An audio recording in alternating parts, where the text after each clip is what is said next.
Buenos días. Somos el grupo 2 de nivelación del lenguaje de la Universidad San Ignacio de Loyola. Mi nombre es José Luis Cabrera, mi grupo son Alexia Bautista, Heidi Bolo y Lucía Chate. El tema del día de hoy es la informalidad en el Perú. Pero antes de empezar con ese tema, vamos a ponernos en contexto de por qué hemos elegido ese tema en particular. Para iniciar nuestra exposición, nos dieron a elegir entre diversos temas. Algunos fueron muy interesantes, pero dentro de esos temas se encontraba la informalidad en el Perú, un tema que ha ido aumentando desde que comenzó la pandemia, incluso después de ella. Veamos por qué. Para empezar, vamos a dejar en claro que la informalidad en el Perú en el 2020 era del 75,2%, algo no tan diferente al respecto con el 2023. Pero volviendo al 2020, cada 3 de 4 trabajadores estaba trabajando informalmente. En el 2021, la cantidad de trabajadores informales aumentó a 13.156.308, significando un incremento del 17,2% con respecto al 2020. El empleo formal con salario y horario establecido solo representa el 24,8% de la población.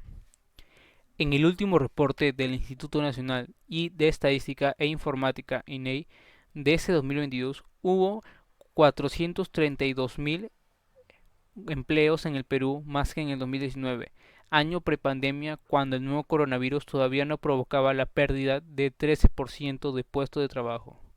Según la INEI, la informalidad ataca a 9 de cada 10 personas, donde sus habitantes son golpeados por la falta de recursos, mientras que el 70% de trabajadores son informales. Según el SNI, el salario promedio en los sectores de manufactura y construcción es de 2.500. Esto beneficiará a las familias afectadas por el incremento general de precios.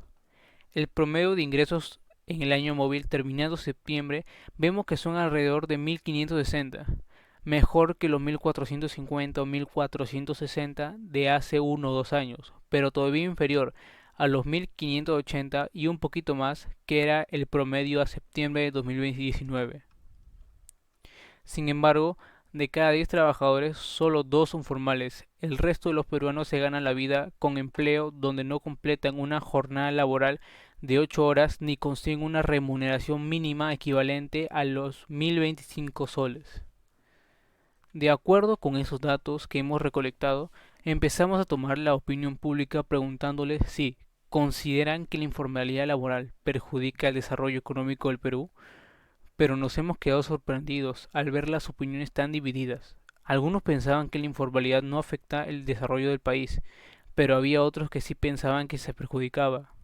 Por nuestra parte, consideramos que la informalidad laboral sí perjudica el desarrollo económico del Perú. A continuación, mi compañera Alexia Bautista dará a conocer algunas razones. Mi nombre es Alexia Bautista Beraún y en esta ocasión estoy encargada de exponer el argumento de generalización. Decimos que la informalidad laboral perjudica el desarrollo económico del país, ya que según nuestra investigación encontramos que este mismo contribuye a la evasión de impuestos.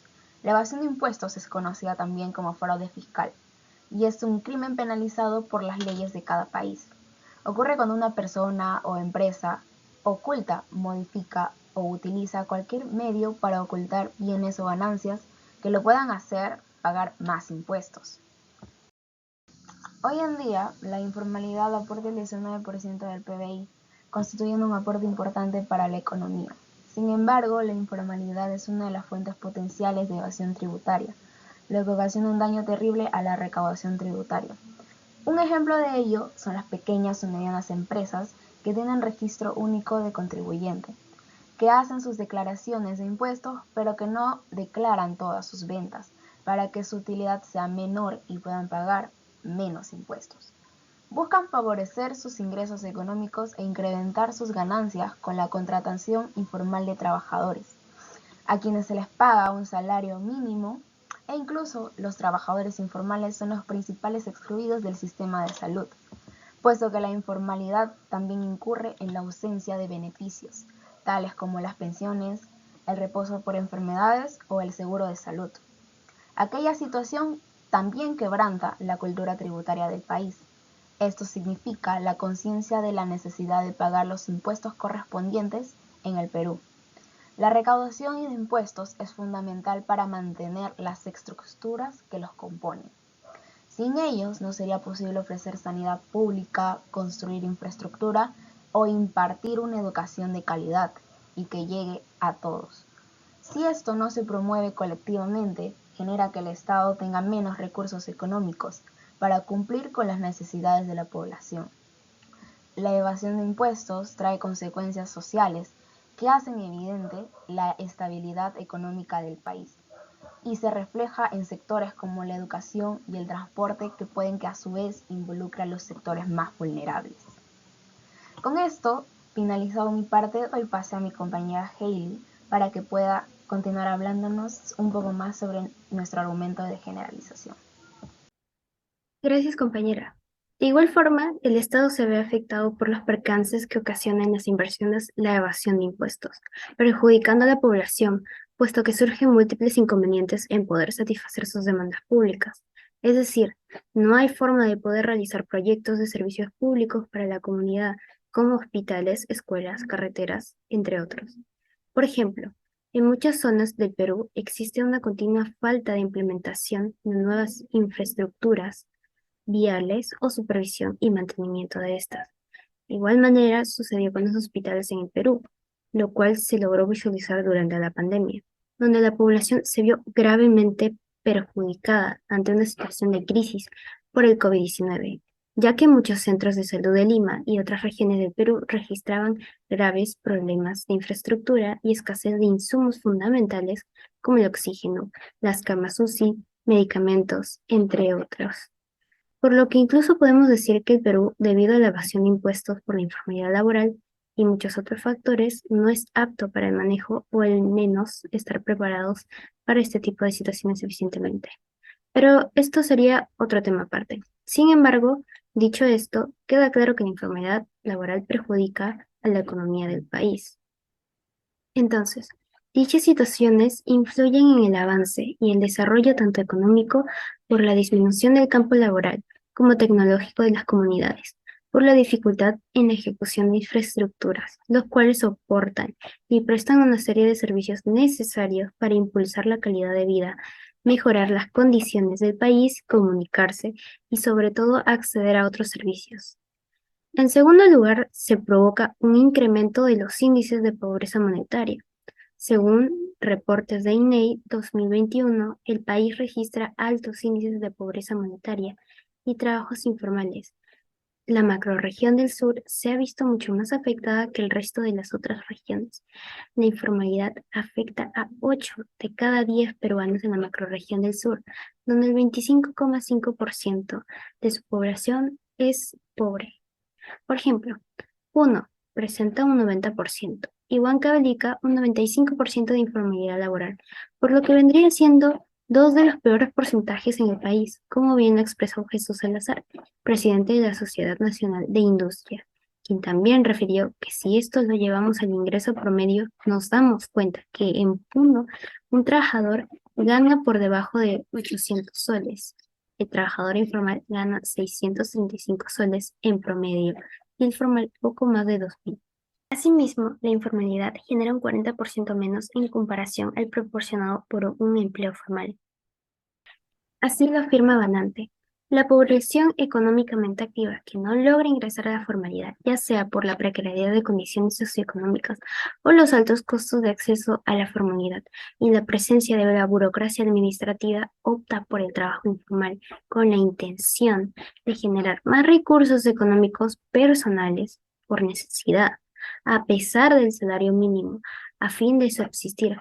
Por otro lado, la PEA opta por el trabajo informal con la idea errónea de obtener mejores ingresos económicos, inconscientes del perjuicio que ocasiona al resto y el Estado económicamente.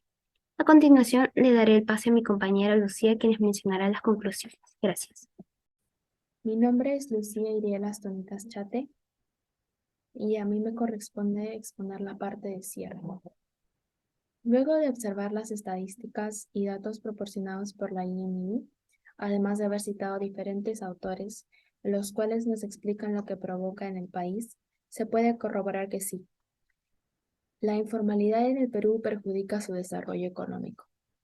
Esto se debe principalmente a la alta presencia de trabajadores informales en todo el país, los cuales carecen de conciencia tributaria, y esto está directamente ligado a la evasión de impuestos, lo cual provoca altos índices de pobreza monetaria, dificultando ejecución de obras y mantenimiento de servicios públicos que el Estado tiene que brindar a sus pobladores.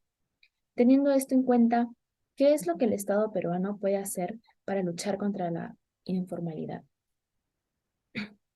El Estado peruano debería adaptar la legislación laboral a las nuevas demandas. Debido a la pandemia, nuevas normas se establecieron respecto al trabajo remoto, tales como el horario de trabajo y aspectos sobre la seguridad y salud, lo cual incluye también a las empresas que continúan haciendo trabajo de forma presencial. Si estas medidas llegaran a volverse permanentes, incentivarían la contratación formal, generando más probabilidades de empleos. Reforzar una sólida cultura tributaria. Los ciudadanos tienen que formar conciencia de que la evasión de impuestos limita crucialmente el desarrollo de la sociedad, afectando mayormente a las zonas más vulnerables, las cuales no pueden acceder a servicios públicos de calidad.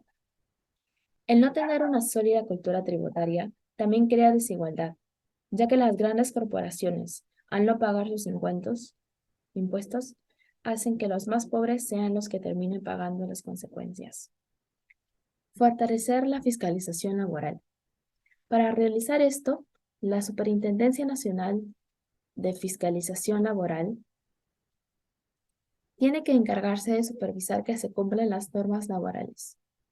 Y no solamente eso, sino también tener en cuenta cuán rigurosas deben ser las sanciones dependiendo de la falta cometida. Disminuir costos a microempresas. Las empresas informales, al no estar registradas, tienen menos acceso a crédito bancario, a pesar de privarse de varios derechos laborales. Teniendo esto en cuenta, el Ministerio de Producción Produce ha impulsado diversas iniciativas con las que microempresas dispuestas a formalizarse ahorrarán un 90% en sus trámites de constitución. A continuación mostraré las referencias de diferentes textos que hemos usado para realizar esta exposición. Muchas gracias.